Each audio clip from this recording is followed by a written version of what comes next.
Good evening. This is the Elliott wave update for the S&P 500 for Tuesday, January 4th, 2022. The S&P actually traded a lot better than the NASDAQ did today, along with the Dow. The Dow finishing up the day over 214 points. And at one point, I believe it was also up over 300, while the NASDAQ just absolutely turned itself inside out and trashed itself.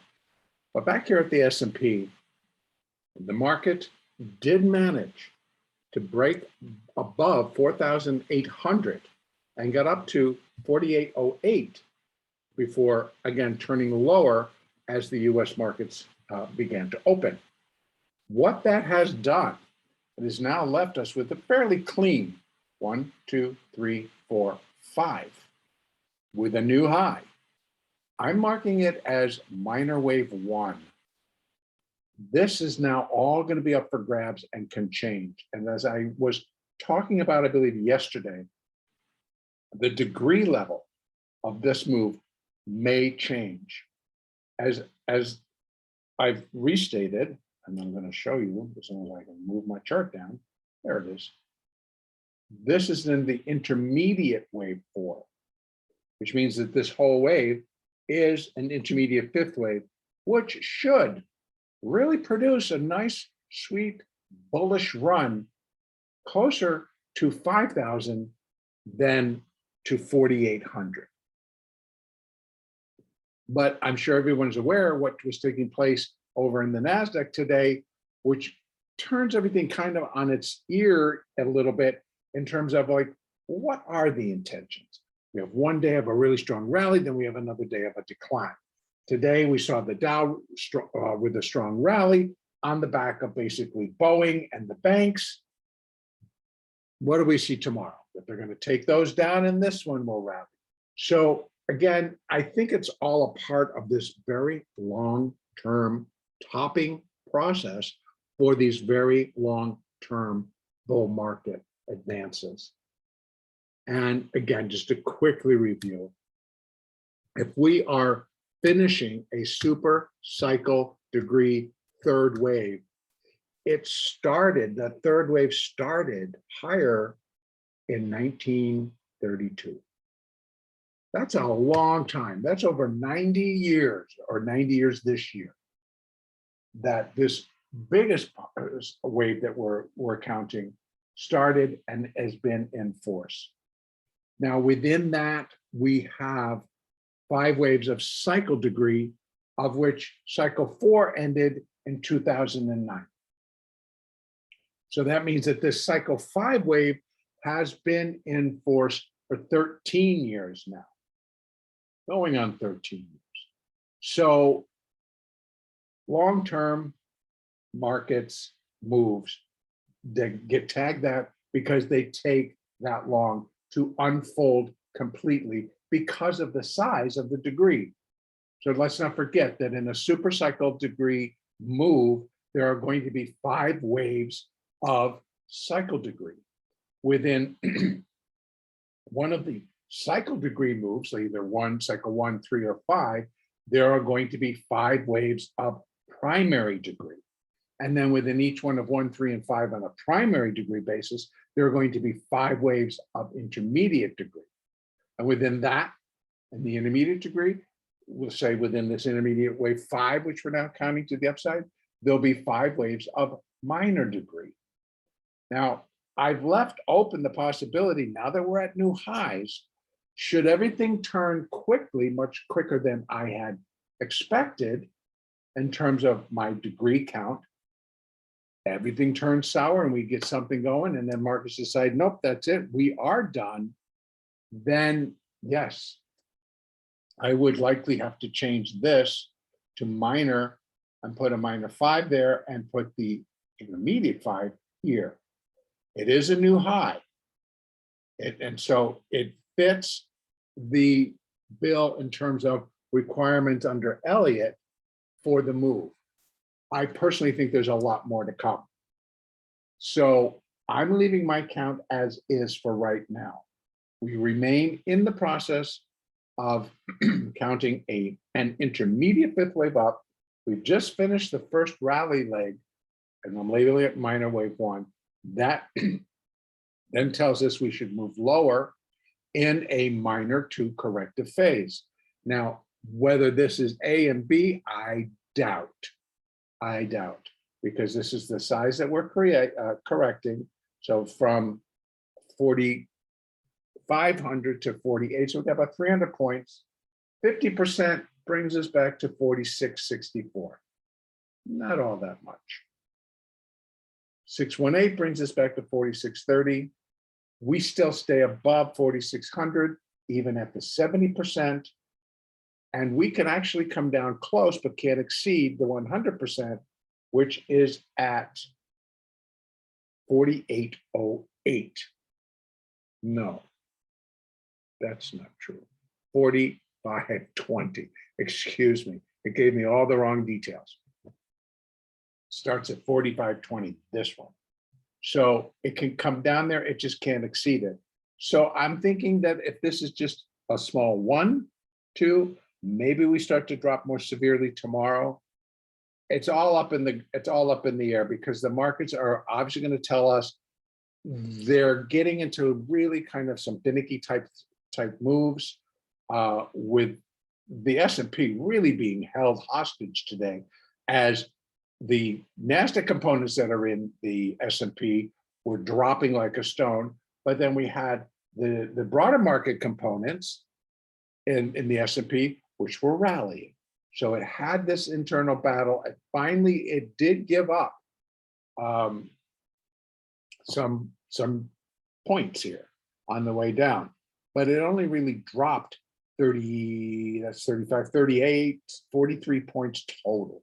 Not necessarily a small move for the S&P, but we've seen much greater in terms of when the markets are all in sync and going together. So for wave two, normal 382 to 618. Those are the levels that normally will contain a second wave. So those levels are 46.98, 46.64, and 46.30. And it should come down. Initially, it might come down in a 1, 2, 3, 4, 5 for wave A, a 3 wave B, and then another 5 wave. That would be a zigzag. And that's totally the most common form or structure for a corrective wave 2, mostly zigzag, because they're fast and they're counter trend, and they just roll out real quick. If it was flat, it wouldn't roll out as quick. It's taking up more space than it is time. So it's taking up more time than it is price. Excuse me, let me say that right. So right now, I think we could get a little more follow through. So we're first going to look for 47.40. That's our first layer of support. We have the 200 at 47.53. If it breaks that 200, we see right now it's sitting just right at the 20 and the 50 and the 4 and the 8. If it starts to break lower tonight, as the other markets open, then I would expect it to drop to new lows pretty quick. If it breaks below the 50, I'm expecting some additional acceleration to the downside. That's what I have found. That's what we should be expecting. Failure would mean it's holding, obviously. If it gets down to your holds, it didn't get through, and it holds, it comes back, and then it'll start to move up, then that's what you would expect. You expect it to bounce off at the 200. But a straight break through it will produce some downside acceleration. These are the levels: 46.98, 46.64, 46.30. That's the zone that should complete a wave 2. Expectations after would be for a kick butt rally that looks a little bit better than this, even back to the upside, back up to new all-time highs yet again. When it occurs, we will go over it. So upside, I believe, will be shallow, because there are going to be corrections within this initial 5 waves down. So if anything, 1, 2, we drop in a third, get a little 4, drop in a 5, then have a B wave, which should put in a pretty decent rally. Going to come in a small rally, decline rally, a 3-wave pattern. And then we get another 5 waves down, which should also happen pretty quickly. So again, tomorrow's Wednesday, we have Friday, we have an expiration, there's a lot of price changes, lots of things can happen. So tomorrow, upside should be limited. If they turn this market around, we really got nothing but except to get back through these moving averages. And if they go through and bust out through, then I'm looking for it to go back above 48,000, 4,800, excuse me, and start getting itself up towards these upper levels. And I would then have to rely on this level, because if I get a wave two, then yeah, I can make it a very small. We can start putting something together for the third wave. But I would go based on this larger minor 5 that we have in place. And that would suggest 4,884 is initial, very, very small, should not hold that much. Then we're above 5,100. We have nothing. That's the power of the size of this wave, if that's what it is. I am not declaring that the S&P is going to 5,109. The market will tell us that. But I'm saying that the Fibonacci for an intermediate fourth wave against for an intermediate fifth wave is always related to that intermediate third wave. And it was big. So that's why these come in. Now, a fifth wave, the most common, actually is up here at 618. So we're talking at 54,074. Is it out of the realm of possibilities? No, but understand that for that to happen, it's got to go and it's got to move. And it can't be hanging out doing what the Nasdaq's doing. We really can't have a huge decline. And then, because the S&P will have just as much trouble picking up the rally again. So more damage that would be done on a decline is really going to hurt the next rally.